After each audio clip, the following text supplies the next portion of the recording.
नमस्कार विद्यार्थी मित्रांनो, मी तुम्हाला पहिलं प्रकरण झालं तर प्रॉब्लेम सेट एक प्रश्नसंच एक करायला सांगितलं होतं. भरपूर जण मला वैयक्तिक व्हॉट्सअपवर ते प्रश्न पाठवले आहेत, परंतु प्रश्नामध्ये काय चुकतंय मग मी सगळ्यांना सांगण्यापेक्षा आपण ते प्रश्न या ठिकाणी काय करू समजून घेऊ. समजून घेत असताना आपण शेवटाकडून सुरुवातीकडे जाऊ, म्हणजे थोडं लक्षात येईल. एक बघा, ऍक्टिव्हिटी एक दिलेली आहे या पेज नंबर 18 वर ऍक्टिव्हिटी दिलेली आहे. आपल्याला विश्वसंच दिला बघा. ऍक्टिव्हिटी 1 कृती 1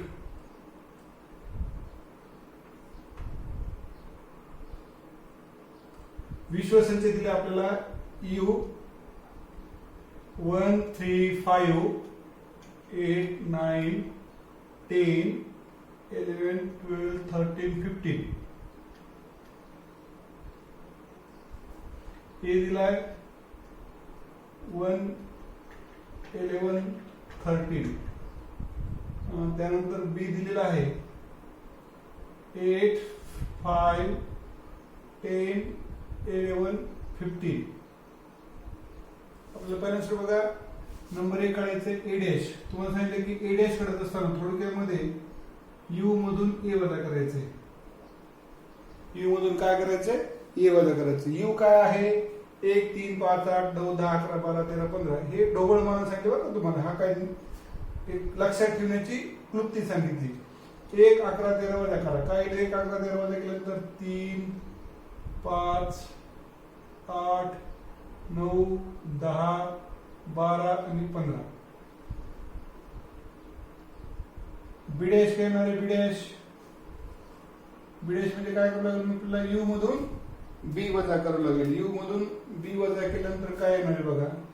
हे 8 5 10 11 15 घ्यायचे नाहीत. मग काय 1 3 5 घ्यायचं नाही, 8 घ्यायचं नाही, 9 10 नाही घ्यायचा, 11 नाही घ्यायचा, 12 आणि 13. 12 आणि 13 हा झाला बीएस. ही काय केलं? यू वजा ए, यू वजा बी. पुढचं दिलेलं आपल्याला ए इंटरसेक्शन बी. ए आणि बी मध्ये काय सामायिक आहे बघा बरं. ए आणि बी मध्ये फक्त 11 सामायिक आहे. इंटरसेक्शन जेव्हा आपण छेद संच घेतो त्यावेळेस फक्त काय करायचं? सामायिक घ्यायचं. त्यानंतर चौथा आहे ए युनियन बी. अगोदर ए चे सर्व घटक लिहा. काय? 1 11 13.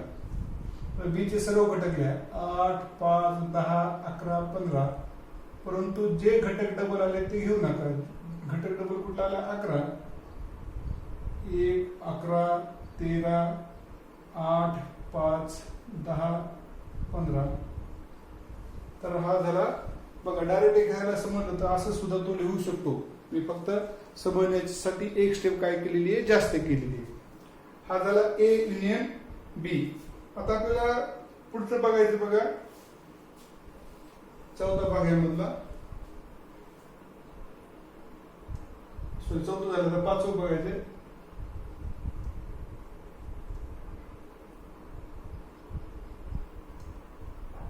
कॉम्प्लिमेंट ऑफ ए इंटरसेक्शन बी.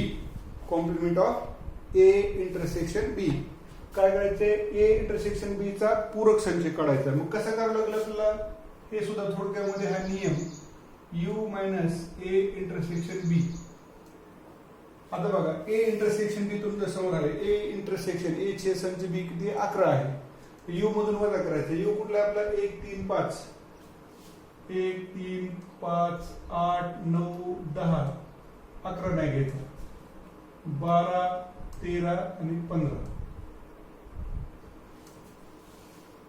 सहावं हे फक्त तुम्हाला समजण्यासाठी लक्षात घ्यावा लागेल. हा तुम्हाला समजण्यासाठी आहे. म्हणून काय केलं? हे फक्त लक्षात ठेवायचं आपल्याला. त्यानंतर पुढचं काय आहे? A dash intersection B dash. A dash intersection B dash. आता ए डॅश आणि बी डॅश बघा. ए डॅश आणि बी डॅश मध्ये काय काय सामायिक आहे?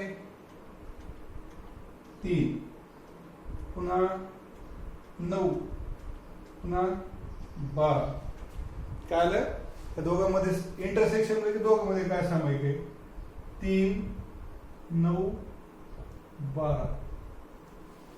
त्यानंतर पुढचं आहे A dash union B dash. त्यांचं काय करायचं युनियन करायचं. अगोदर ए डॅश पूर्ण लिहून काढा. काय ए डॅश 3 5 8 9 10 12 15 आणि बी डॅश काय आहे 1 3 9 12 13. 1 3 9 12 13. यामध्ये जे घटक डबल आले ते डबल घटक कट करायचे 3 9 आणि 12 3 5 8 9 10 12 15 1 आणि 3. हा क्रम तुम्ही कसा लिहिला तरी चालतो. क्रम आपल्याला माहिती आहे की यातल्या पण. त्यानंतर पुढचा आहे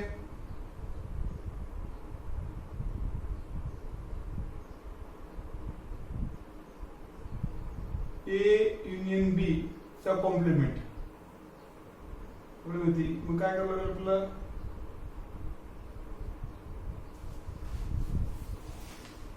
आपल्याला त्या ठिकाणी तो कॉम्प्लिमेंट काढायचा आहे. मग काढत असताना यू मधून हा वजा करावा लागेल आपल्याला. बघा यू कुठला आपला 1 3 5 8 9 10 11 12 13 15. त्यातून काय वजा करावं लागेल आपल्याला ए युनियन बी. काय काय वजा करावं लागेल 1 5 8. 3 घेता येईल का बघा 3 घेता येईल. 1 नाही घ्यायचा 5 नाही घ्यायचा 3 घ्यायचा. पुन्हा 8 आहे तिथं तो नाही. पुन्हा 9 पुन्हा 10 आहे 10 नाही जमणार. पुन्हा 11 आहे तो नाही जमणार. पुन्हा 12 13 आहे तो त्या ठिकाणी 13 आणि शेवटला 15. हे कट करून बघा. ह्यातलं काय कट केलं 1 11 13 8 5 10 आणि 15. शिल्लक करायला 3 9 12. आता तुमच्या जर मी लक्षात ठेवलं तर तुमच्या या ठिकाणी नियम लक्षात येईल. आपल्याला नियम काय लक्षात येईल तो बघणार होता. पण ह्याला समजा मी जर आपण नंबरिंग केली ह्याला तर आपल्याला काय लक्षात येऊ शकतं ते आपण बघणार आहोत. 1 2 3 आणि 4. बघा तुम्हाला कोणकोणते संच सारखे वाटतात बघा बरं या ठिकाणी.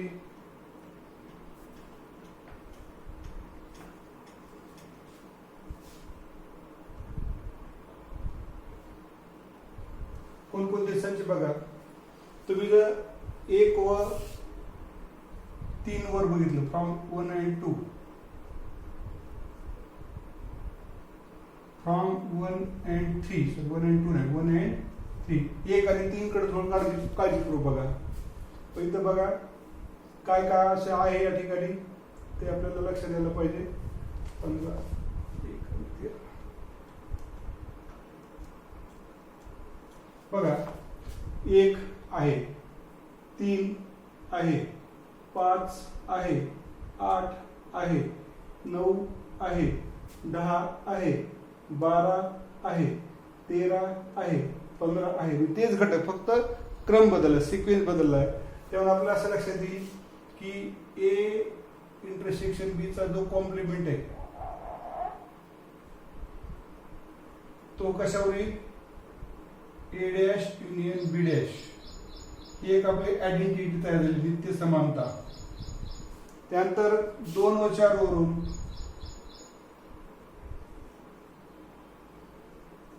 फ्रॉम 2 and 4 काय बघा इथं 3 9 12 3 9 12. हे समजा दुसरं आणि चौथं सोपं आहे. हे थोडं आवड होतं बघा. ह्याच्यात किती घटक होते 1 2 3 4 5 6 7 8 9. इथे सुद्धा 1 2 3 4 5 6 7 8 9. फक्त क्रम बदलला होता त्याच्यामुळे थोडं अवघड वाटत होतं. तर आपल्याला काय लिहिता येईल A dash intersection B dash बरोबर ए युनियन बी त्याचा डॅश. किंवा आपण इकडे जर घेतलं समजा अगोदर ए युनियन बी त्याचा डॅश आपल्याला कसं आलं असतं A dash intersection B dash ही आयडेंटिटी आपल्याला त्या ठिकाणी तयार झाली बघा. इथं इंटरसेक्शन आहे, इथं युनियन आहे, इथं युनियन आहे, इथं इंटरसेक्शन. ही एक ऍक्टिव्हिटी आपल्याला करायला दिली होती. या ऍक्टिव्हिटीमध्ये सगळ्या संकल्पना त्या ठिकाणी समजतात, त्यामुळे मी ऍक्टिव्हिटी ही मुद्दाम घेतलेली आहे. आता आपल्याला त्या प्रॉब्लेम सेट 1 मधला 11वा प्रश्न बघायचा. 11वा प्रश्न आपण शेवटाकडून सुरुवातीकडे जात आहोत.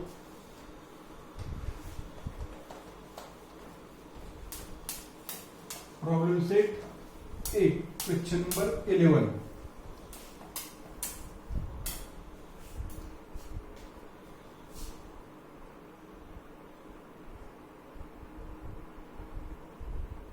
काय दिलं आपल्याला? एन ऑफ ए काय दिले? 7. एन ऑफ बी किती दिले? 13. N of A intersection B is equal to 4. आणि आपल्याला शोधायचे n of A union B. N of A दिले 7, एन ऑफ बी दिले 13, एन ऑफ ए चे संच बी दिले 4 आणि एन ऑफ ए संयुक्त संच बी हे आपल्याला शोधायचे. मग अकॉर्डिंग टू किंवा बाय आयडेंटिटी ऑन सेट्स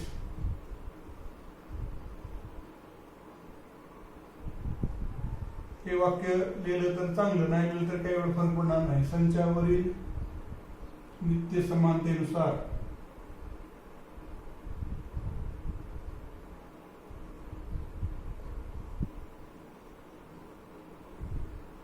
काय दिले? N of A union B. आपल्याला नित्य समानता आपण बघितलेली. N of A plus n of B minus n of A intersection B. N of A union B माहित नाही. एन ऑफ ए किती आहे? 7. N of B 13. N of A intersection B किती आहे? 4. 7 अधिक 13 20. 20 वजा 4 16.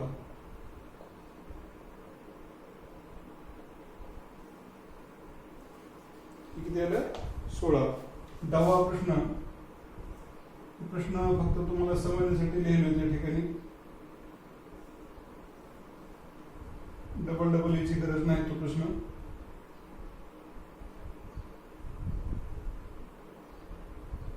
त्याच्यामध्ये चुका झाल्यात बघा काही जणांच्या.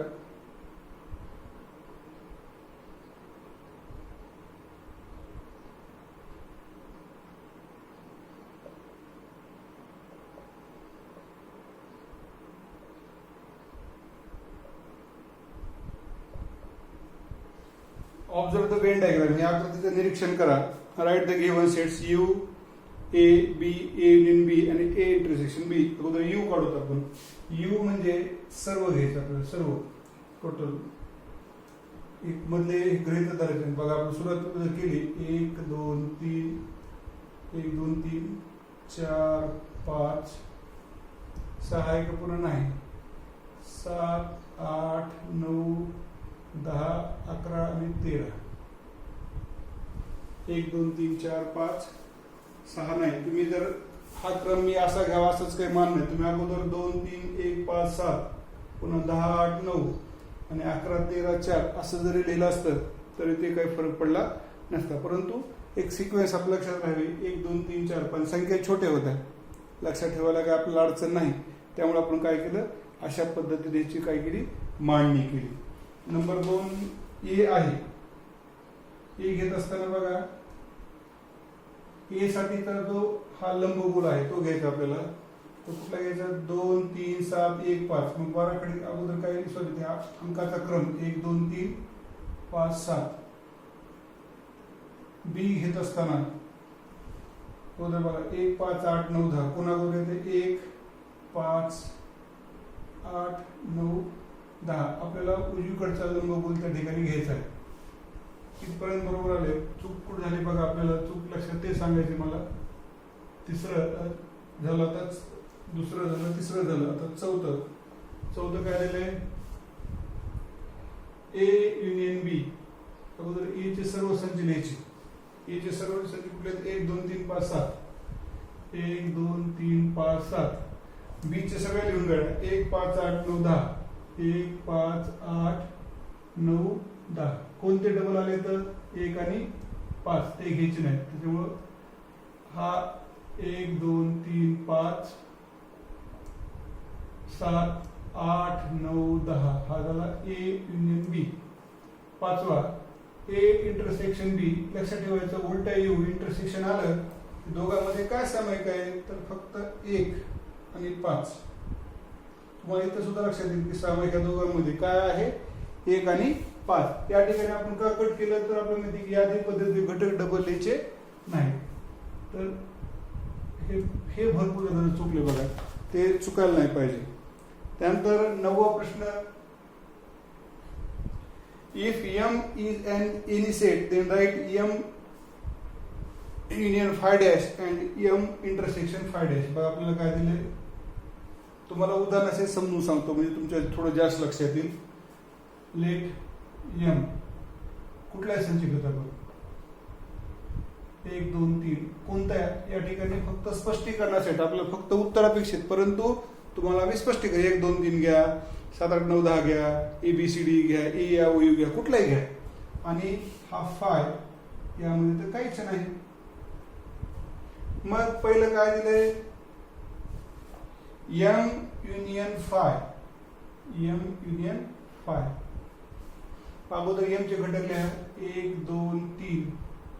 फाय मध्ये काही घटक आहेत का नाही, संपलं. मग हा काय आला, आपल्याला अपेक्षित एवढंच आहे m युनियन फाय. म्हणजे आपल्याला असं लक्षात आलं पाहिजे की कोणत्याही संचाचं रिक्त संचाबरोबरच युनियन केलं, संयोग केला आहे की नाही, तर त्या ठिकाणी काय होणार आहे, तोच संच येणार आहे.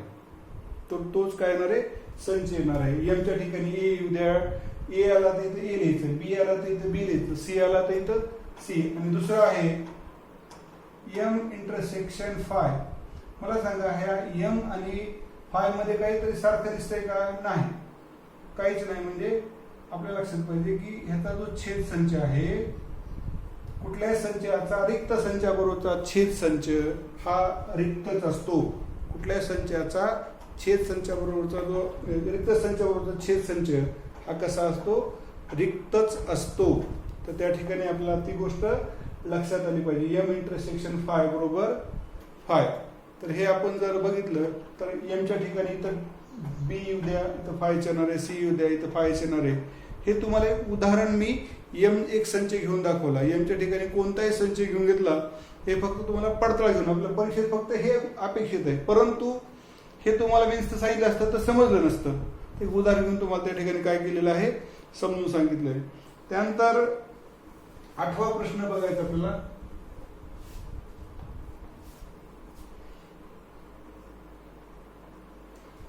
Write the subset relations between the following set. Subset relations आपल्याला बघायचे आहेत. बघा पहिला सुरू दिले x set of all quadrilaterals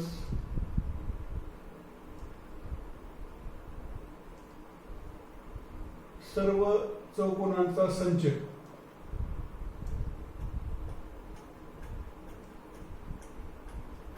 बोर्डवरचं एखादं वाक्य तुम्हाला दिसत नसेल तर माझ्या आवाजाकडून ते लक्षात घ्यायचं की आपल्याला अशा पद्धतीने लिहायचं आहे. त्यानंतर y सेट ऑफ ऑल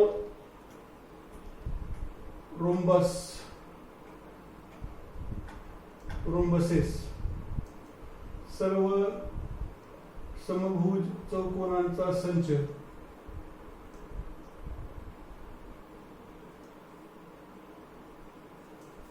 तिसरं आहे S set of all squares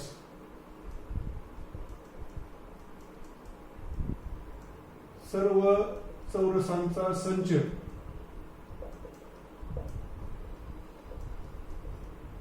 T set of all parallelogram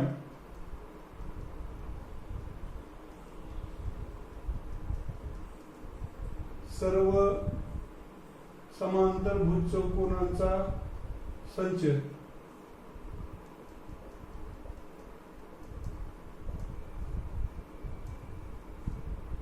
आणि V सेट ऑफ रेक्टँगल्स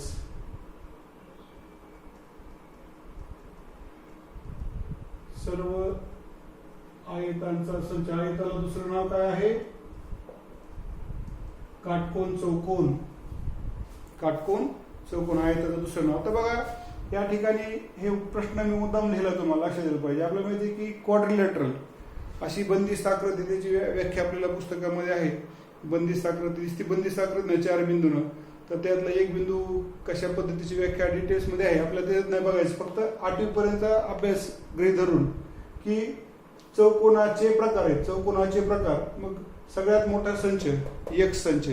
यक्ष ह्या उरलेल्या सर्व संचासाठी आपण विश्वसंच सुद्धा म्हणू शकतो. पहिला स्वरूप त्या चौकोनाचा पहिला प्रकार की ज्या चौकोनामध्ये सम्मुख बाजू समांतर असतात, सम्मुख बाजू अपोजिट साइड्स आर पॅरलल, त्याला आपण काय म्हणतो, समभुज चौकोन म्हणतो. आणि ह्या समभुज चौकोनाचे गुणधर्म समभुज चौकोनाच्या समांतरभुज चौकोनाच्या, ज्या चौकोनाच्या सम्मुख बाजू समांतर असतात त्याला आपण समांतरभुज चौकोन पॅरलोग्राम म्हणतो. आणि या सम्मुख बाजू समान लांबीचे असतात. महत्वाची गोष्ट अगोदर काय पाहिजे, पॅरलल पाहिजे. मग ह्याच्यावरून काय झालेलं आहे, असा समांतरभुज चौकोन की ज्याच्या चारही बाजू समान लांबीच्या आहेत त्याला आपण रोम्बस असं म्हणतो. मग समांतरभुज चौकोनाचा पुढचा प्रकार, जसं आपण नामाचे मग प्रकार बघत असतो तशा पद्धतीने चौकोनाचे प्रकार. मग समांतरभुज चौकोनाचा पुढचा टप्पा कुठला आहे, समभुज चौकोन. मग समभुज चौकोनाच्या बाबतीमध्ये आता पुन्हा समांतरभुज चौकोनाच्या बाबतीमध्ये सम्मुख बाजू त्या ठिकाणी समान असतील आणि प्रत्येक कोण जर काटकोन असेल तर त्याला आपण काय म्हणतो, काटकोन चौकोन, आयत असं म्हणतो, रेक्टँगल. आणि ज्या चौकोनाच्या चारही बाजू समान लांबीच्या आणि प्रत्येक कोन काटकोन म्हणजे 90 अंशाचा असतो त्याला आपण चौरस असं म्हणतो. मग सगळ्यात बघा, आपण जर बघितलं तुमच्या या ठिकाणी जर स्पष्टीकरण द्यायला गेलो आपण, तर क्वाड्रिलॅटरल म्हणजे कशा पद्धतीची आकृती असू शकते. तुम्हाला बघा आता ही आकृती काढून तुम्हाला ते समजून सांगणार आहे. हे रफ काम आपलं. चौकोन म्हणजे कुठल्या पद्धतीचा चौकोन, हा पहिला एक्स. त्यानंतर समभुज चौकोन, हा समभुज चौकोन. हा झाला आपला वाय. चौरस,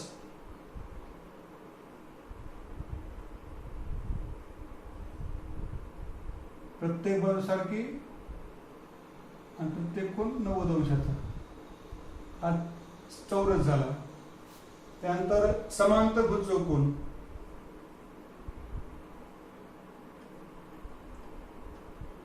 हा झाला टी. आणि rectangle,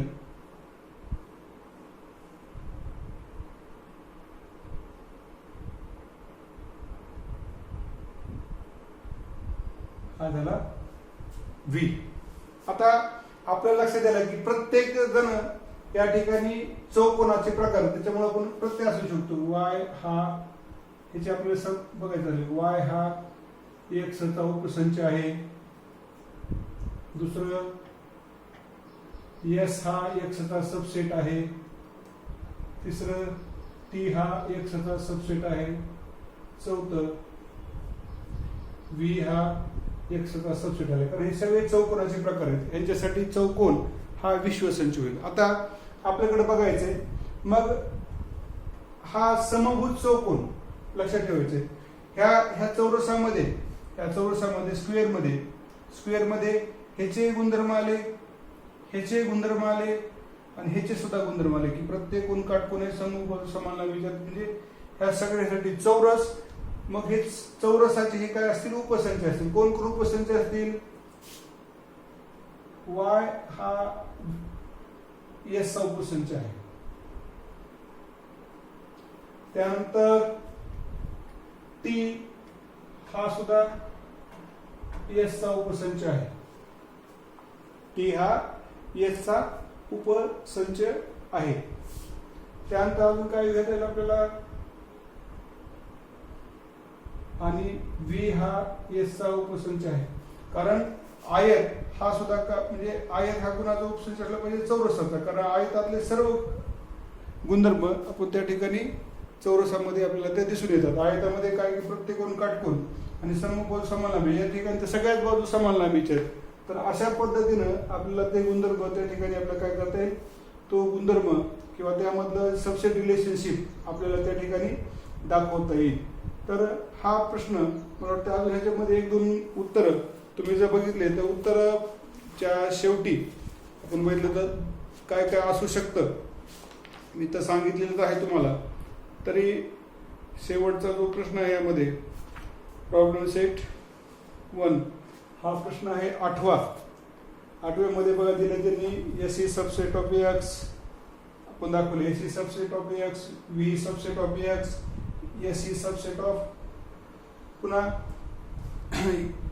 S is subset of X झालेलं आहे आपलं डबल त्यांच्याकडून आले, T subset of X, S is subset of Y, S is subset of Y, त्यानंतर S is subset of V म्हणजे S is subset of Y, S is subset of V and S is subset of T, त्यानंतर V subset of T and Y subset of T. अशा पद्धतीचे उदाहरण तुम्हाला मी त्या थोडक्यात पण दाखवले. पुन्हा इथे बघा कन्फ्युज कसं होते बघा. हा प्रत्येकाचा उपसंच झाला, एक्स सगळ्यांसाठी मोठा झाला विश्वसंच, त्यानंतर वाय सबसेट ऑफ एस लिहिताना आपल्याला सांगितलं आणि लिहिताना आपण थोडं उलट लिहिलं, S is subset of Y, या ठिकाणी S is subset of T आणि S is subset of V. अजून आपल्याला त्या ठिकाणी दिले बघा V is subset of T, V is subset of T. सर्व आयत हे समांतरभुज चौकोन असतात. अजून काय लिहिता येईल आपल्याला,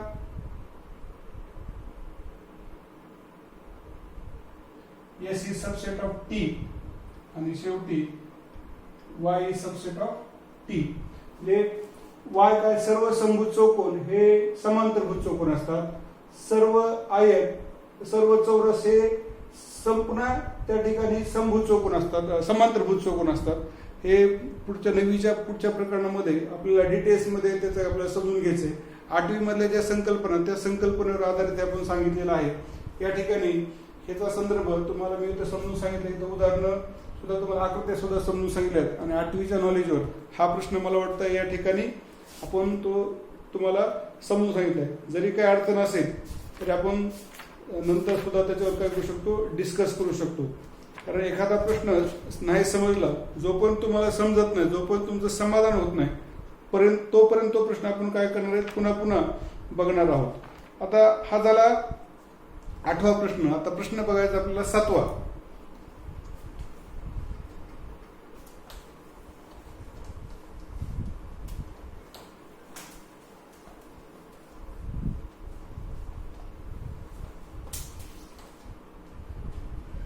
सातवा प्रश्न दिलाय, represent the union of two sets by Venn diagram for each of the following. आपल्याला काय करायचं, युनियन संयोग दाखवायचा, पण कशाने दाखवायचा, वेन चित्रानं दाखवायचं. बघा पहिल्या सुरू क्वेश्चन नंबर 7 प्रश्न 7वा, त्यातलं पहिलं आहे ए बरोबर 3 4 5 7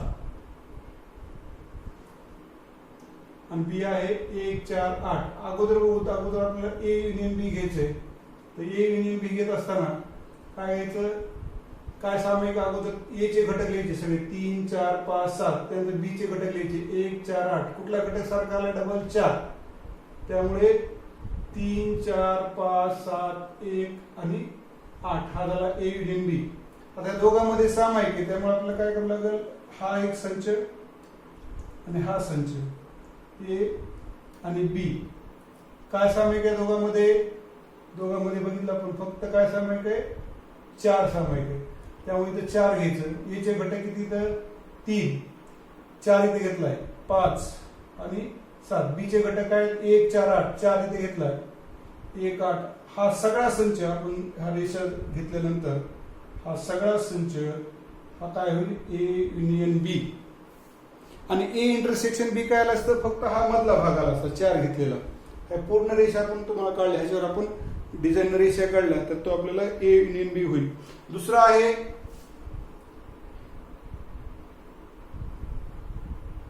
दुसरं काय दिलंय, P is A B C E F, A B C E F. Q काय दिलंय, L M N E B. काय काय सारखं यामध्ये बघा बरं, बी एक सारखा आहे, ई एक सारखा आहे. मग आपल्याला पी युनियन क्यू काढत असताना अगोदर पी चे सगळे संच लिहा, ए बी घटक लिहा, A B C E F, आणि क्यू चे L M N E B. काय काय कट करावं लागलं आपल्याला, ए आणि बी घेता येणार नाही कारण ते डबल आले. मग काय झालं, A B C E F L M N. मग आपल्याला ह्याची आकृती काढायची. आकृती काढत असताना आपल्याला काय होतं, तसंच दोघांमध्ये सामायिक आहे. या ठिकाणी पी, या ठिकाणी क्यू काय सारखं आहे, दोघांमध्ये सामायिक आहे ई आणि बी. आता बघा पी चे संच घटक कुठले, तर A B C F. E आणि बी आले, मग राहिलं काय, ए सी एफ. आता तुम्ही पी मधले घटक बघितले तर पी डावीकडचं वर्तुळ आपण त्या ठिकाणी घ्यावं लागेल. आणि क्यू मध्ये काय येतं, L M N E B, परंतु या ठिकाणी ई बी इथं आलंय, त्याच्यामुळे काय करावं लागेल, एल एम आणि एन हे सुद्धा आपल्याला अशा पद्धतीत डिझाईन काढून हे पूर्ण संच काय झाला, त्यांचा संयोग संच झाला, युनियन संच, युनियन ऑफ टू सेट्स. तिसरं काय दिले,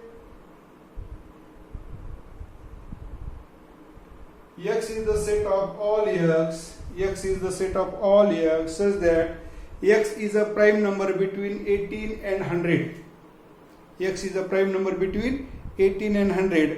आणि पुढचं दिलंय x हा असा xचा संच आहे की x ही 80 आणि 100 मधील काय आहे, मूळ संख्या आहे. बिटवीन, तर बिटवीन म्हणले, बिटवीन म्हणजे त्या दोघांच्या मध्ये. बघू 81 ही मूळ संख्या नाही, 82 नाही, 83 आहे बघा.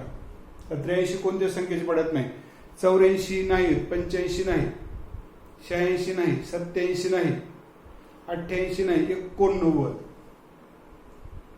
90 येत नाही, 91 नाही, 92 नाही, 93 नाही, 94 नाही, 95 नाही, 96 नाही, आणि त्यानंतर 97. आणि y कसा दिलाय, y is the set of all y such that y is an odd number between 19 and 100. 90 ते 100 च्या मधील ऑड संख्या, विषम संख्या. 90 ते 100 मध्ये कुठल्या येईल, 91, 93, 95, 97 आणि 99. त्या दोघांमध्ये काय सामायिक आहे, 97. त्यामुळे आपल्याला तो संच घेत असताना x आणि y संच घेत असताना हा 97 आपल्याला मध्ये घ्यायचा आहे. x काय आहे, 83, 89 आणि 97 आला आहे.